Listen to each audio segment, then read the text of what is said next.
Welcome to Jerez for winter testing. 11 of the teams are here. We've seen most of the 2012 cars, and much of the talk's been about the noses and the exhausts. But come 9 o'clock Tuesday morning, all eyes were on the track. The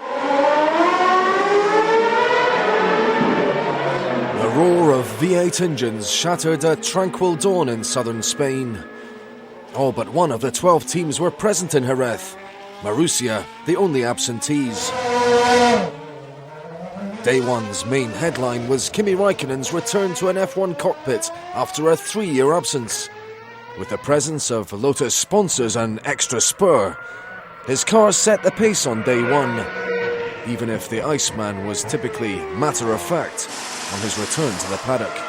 I have no idea what the others are doing. I don't really care if they are first or if we are fifth. Right now it doesn't really make any difference as long as we can do what we want, so that's the main thing. And for sure there is still things to improve and to work on it, but I think it could have been much more worse the first day, so I'm pretty happy what we did.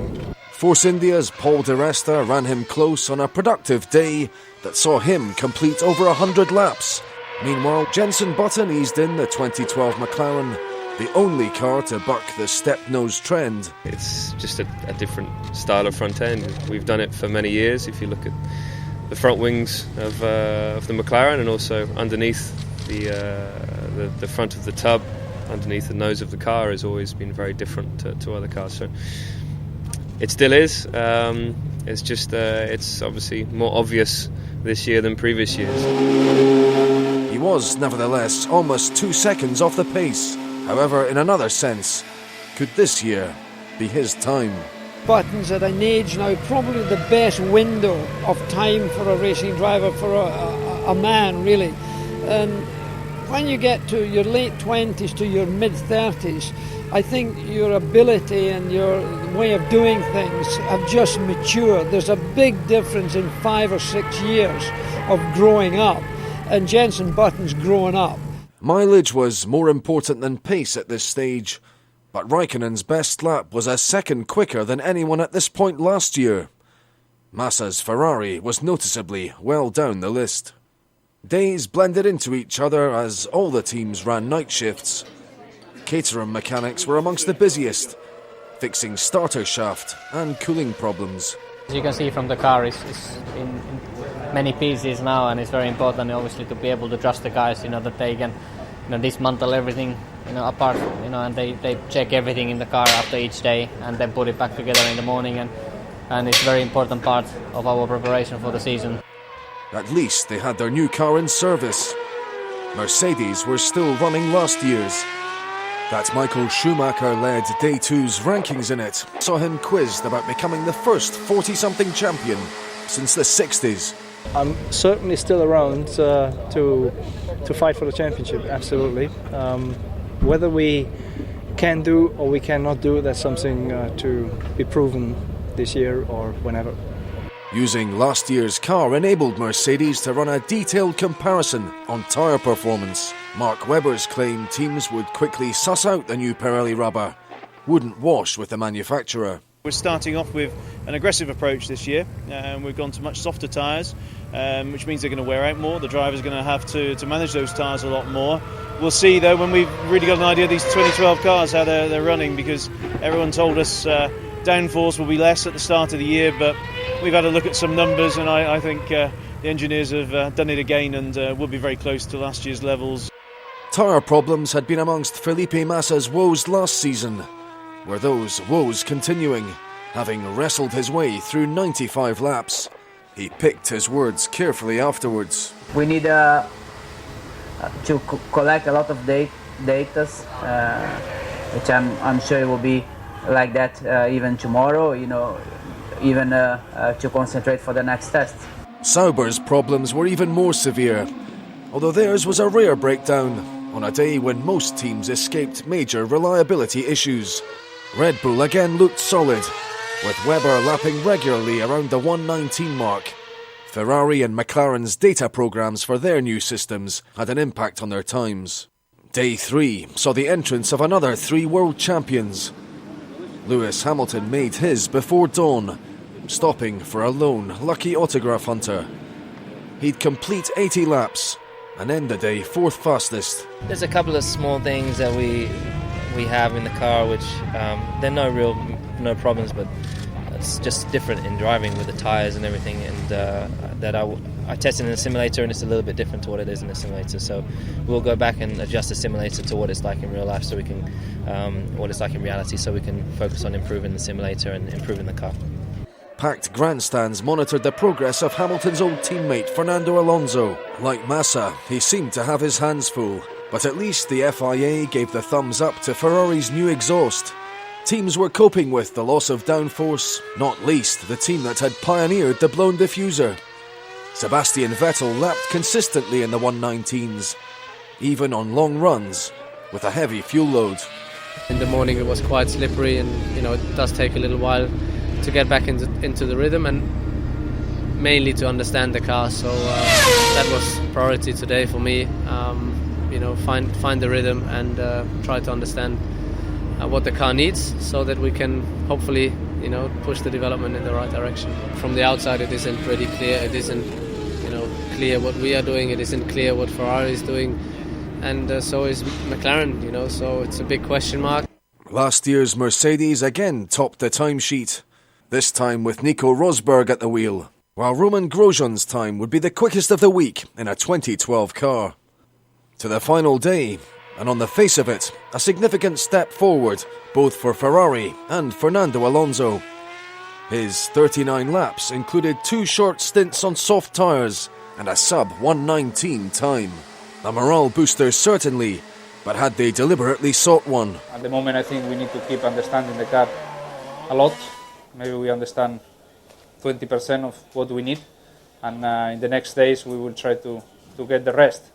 Still a lot of work to do in the setup, because we concentrate main here in the aerodynamics, in the constant speeds, in some different reliability tests, but there is a lot more to come also from the setup. Alonso was within 0.2 of Roman Grosjean's best of the week in a new car. Water leaks hampered his Lotus on Friday. Meanwhile, an electrical fault sidelined Sebastian Vettel's Red Bull for most of the day. Jean-Eric Vergne showed again that the Toro Rosso could set a decent pace, and overall lap totals also told a promising reliability story, with Bruno Senna in the new Renault-engined Williams particularly prolific. Yes, it's been a fascinating week. We're at the end of the week now, and you'll see trucks and all sorts of equipment being moved around behind me. But beside me, I have Bruno Senna and Ted Kravitz to talk us through the week so far. And Bruno, I have to start with you. What's your impression of the last 4 days? It's been very good. I think we had a successful 2 days of testing, did many laps, made many tests with the car, and we got good information. So it's very positive. Now we need to get to Barcelona and keep chipping away, and always improve performance. And Ted, what about you? Were there any surprises this week? I think the surprise for me has really been the reliability of the cars. I don't know what you think. Normally you get to the first test and people are breaking down all over the place. And yes, we have had red flags, but on the whole the reliability has been absolutely excellent. The Williams, I think, has maybe had 1 or 2 glitches, which is pretty normal. Sauber's had a little bit of unreliability. Sebastian Vettel had a little bit, but otherwise the cars have run pretty faultlessly. And for a first test, I don't know what you think. That's pretty unusual. Yeah, I was surprised by the small amount of red flags for problems with cars, and so it's been a very productive test, and we managed to do a lot of kilometers, so it's so good to validate the tests. Today we saw Fernando Alonso set the fastest time of this day anyway, but he spent a lot of time in the garage. How frustrating is that when you're forced to come back in and you only get 2 laps at a time or a run? Well, it's difficult to know what type of program they were running, but for sure they got a good lap time, so they must know what they're doing. I mean, Fernando Alonso, it was a good lap time, Bruno, and there were some thoughts that maybe that was what they call a confidence lap for Ferrari, after their technical director yesterday said that he's not happy with the progress of the car. For them to come out and set the fastest lap of the day, maybe it was on low fuel, maybe it was on new tyres, we don't really know, but that would have given them some confidence going into the next test.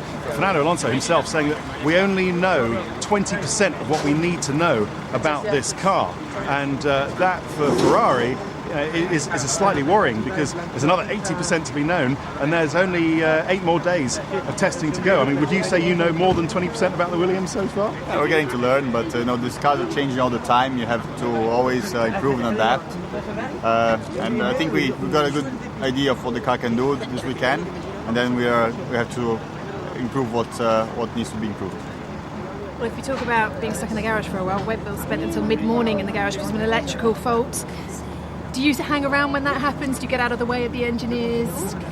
Well, it's important to know what's happening and then let them work. So, if you do many laps, you have to go with the physio and do some stretching and stuff like that. So we get to rest a little bit on the cars, not working, but I didn't have any of that yesterday, and today we got plenty of laps in. You got some good time on the track this week. Do you think Williams is set for more points this year? Oh, I hope so. I think that's the objective. For sure, everybody's working very hard to improve their cars and get better and better for the races. But we're not stopped. We need to keep on improving and hopefully be very competitive in the championship.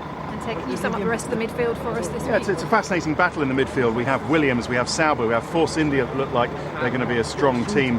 And we also have Toro Rosso come with a slightly revolutionary looking car with their undercut side pods. But I think Bruno and his teammate Pastor Maldonado are going to be right in there with their Renault engines and with the improved aerodynamics that this car seems to have. I think you're going to be right up there with points. It's going to be so competitive. That's maybe last points paying position, 10th, 11th, 12th, something like that. And anybody could score those points, I think, straight off. Yeah, towards the end of last year, it was very, very competitive between the midfield, and I think this year, where everybody knows better that Pirelli tires, is going to be even harder. So it's good to be here in the pre-season testing and come to the championship as ready as possible. Finally, Ted, we seem to have avoided any controversies this week. Would I be right in saying that? We've avoided controversy. We certainly haven't avoided attention. This is a lovely crowd we've got here for you, Bruno. But controversies on the exhaust, it seems to be averted. Charlie Whiting, the FIA race director, the guy who sets the rules, has been here in Barcelona. He's had a look at the exhausts of the Ferrari and the McLaren. He said, as far as he's concerned, they fall within the regulations, both within the spirit and the letter of the law. So it looks like, barring any further adventurous exhausts that come to the Barcelona tests, and we won't have any controversy when we get to Australia. And it's always nice not to have those controversies, I don't think. You never know. You never know. You never know, exactly. Bruno, we can hear the equipment being moved out. That's all going to Barcelona. What do you do between now and the Barcelona test? Well, we have filming week, so next week we're going to have lots of PR activity and hopefully get some rest before hitting the track hard next test in Barcelona. Thanks very much for joining us. Thanks, Ted, for summing up the week. So that's it from here in Jerez. The testing session is over. Everyone is moving out and on to Barcelona, and we'll see you there in 11 days' time.